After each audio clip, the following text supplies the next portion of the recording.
This is the Bojangles post-game report. I'm Adam Cavalier alongside Carson-Newman head men's basketball coach Chuck Benson. Chuck, 94-50 for the final. Anything to complain about in this one, or are you pretty happy? I'm pretty happy. I thought that we came out and shot the ball very well. They struggled to make shots both first and second half, and one of my primary concerns at the half was to challenge our guys to come out and really not lay down, not relax, but to keep on playing at a certain level, and I think they really responded to that. And responded throughout the game, too. It wasn't that the pedal was off the gas late in the second half. When your reserves were in, they were still playing hard. What's that mean? We explained to them that this is not, quote, mop-up time by any means. You're responsible and accountable for the minutes you get, and those guys know that when they are on the floor, they're supposed to be competing and performing at a certain level that we expect.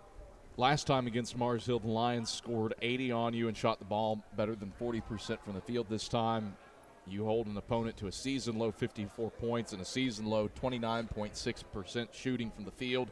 And what'd you do different defensively, or was it all execution from game one to game two in the season series? I think we've really improved on many levels from that first outing over in Mars Hill.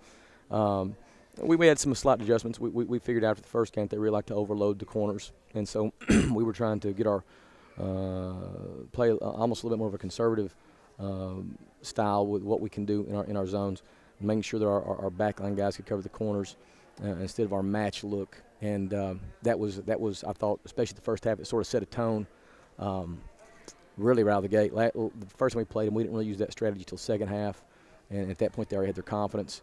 So I thought opening like that, this game made a difference. Ray likely sparked a 30-8 first half run that turned a 5-point lead into a 27-point halftime lead. What about a senior making his first start of the season and the fifth start of his career in place of Jared Johnson, providing the spark plug? Well, I hate it for Jared. Jared has got a really nasty double eye infection, and technically, I'm not sure he can get to play, this. Well, obviously he didn't get to play tonight. I don't know about Saturday. That's yet to be determined. But I had no doubts, no reservations, no real concerns. Ray's been here 4 years. He's invested a lot of time. I have a lot of confidence in Ray. I know exactly what he's going to do, and so I didn't think it wasn't. There was to my eyes. I've not seen the game yet, but to my eyes, it looked like there was no kind of hiccup whatsoever. Yeah, it didn't seem like you missed a beat. And mentioned it earlier before you got here. You were 0-3 this season when you only had two players break into double figures. Obviously, Ish Sanders does what he does against Mars Hill, which is just create magic. Third consecutive game with 28 points or more for him against the Lions. Antoine Davis is 17, but then every other player scores for you, including 3 career highs. Andy Barnett resets his with 8.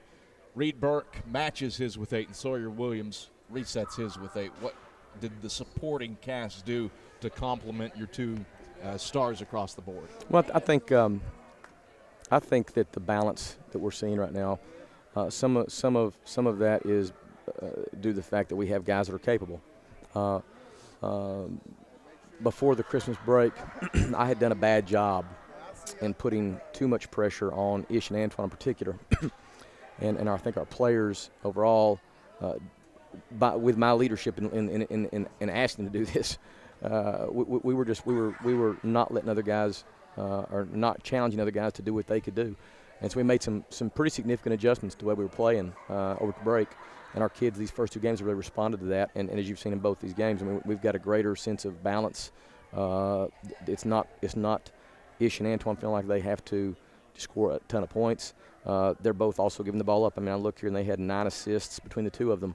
So they've got confidence in their teammates and willing to put the ball in their teammates' hands and let them make baskets as well. You've played very well, very capably over the last 2 games on a 2-game win streak. What do you have to take from this with a road trip at Queens coming up this Saturday? Well, it's going to be an enjoyable trip. We get to go into their brand new $30 million facility,